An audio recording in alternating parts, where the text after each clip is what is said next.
महाराष्ट्र की इस दुखद घटना ने सिर्फ एक परिवार को नहीं बल्कि हम सभी को बेहद गंभीर सवाल के सामने लाकर खड़ा कर दिया है। क्या आपने कभी सोचा है कि अगर आपका बच्चा किसी बड़ी परेशानी में हो तो वह सबसे पहले किसके पास जाएगा? माता पिता के पास, या अपनी परेशानी लेकर वह अकेला रह जाएगा?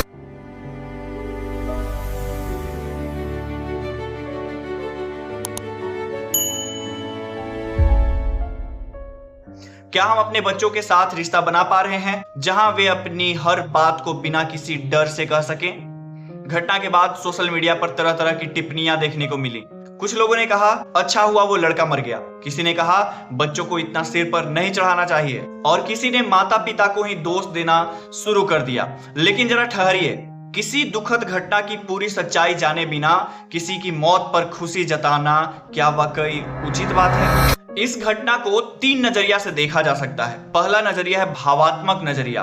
किसी की मौत पर कठोर या खुश होने वाली टिप्पणी करने से पहले हमें याद रखना चाहिए कि हमें पूरी कहानी पता नहीं होती।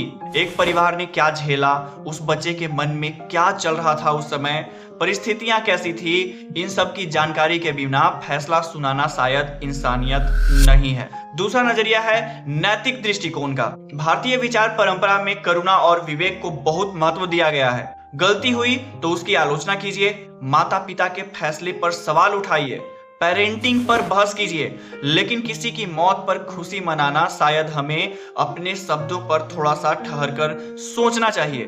और तीसरा और सबसे महत्वपूर्ण नजरिया होता है पेरेंटिंग का।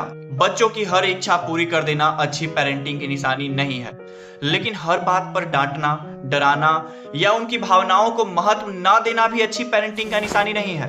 भारतीय नीति विचार में एक प्रसिद्ध पंक्ति है, लालयेत पंचवर्षाणि 10 वर्षाणि ताड़ेत प्राप्तेतु 16 वर्षे पुत्रम मित्र वदाचरेत। इसका भाव है कि बच्चे की उम्र और समझ के साथ पेरेंटिंग का तरीका भी बदलना चाहिए। यहाँ पर ताड़ेत को मारपीट के अर्थ में लेना जरूरी नहीं है। आधुनिक संदर्भ में इसका बेहतर संदेश है अनुशासन, जिम्मेवारी और सीमाएं सिखाना। देखिए, बच्चों को हर चीज दिला देना प्यार नहीं है, और बच्चों को हर बात पर चुप करा देना अनुशासन भी नहीं है। अगर बच्चा कोई महंगी चीज मांगता है तो माता पिता का नहीं कहना बिल्कुल गलत नहीं है, लेकिन शायद उस नहीं के बाद बच्चा इतना जरूर कह सके कि मुझे बुरा लग रहा है, लेकिन मैं आपसे इस बारे में बात कर सकता हूँ। यही फर्क है इच्छा पूरी करना और भावनाओं को समझने में। दोनों अलग अलग बातें हैं। बच्चों को यह भरोसा होना चाहिए कि मेरी हर इच्छा पूरी नहीं होगी, लेकिन मेरी हर बात सुनी जरूर जाएगी।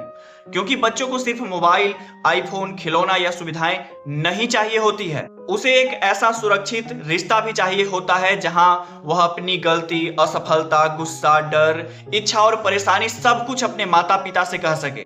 इसलिए सवाल सिर्फ यह नहीं होना चाहिए कि बच्चे ने आईफोन क्यों मांगा। सवाल यह भी होना चाहिए कि बच्चा अपनी परेशानी हमसे कहने में सहज है भी या नहीं, और अगर उसकी जिंदगी में कभी कोई बड़ी समस्या आए तो क्या उसे सबसे पहले अपने माता पिता की याद आएगी भी या नहीं।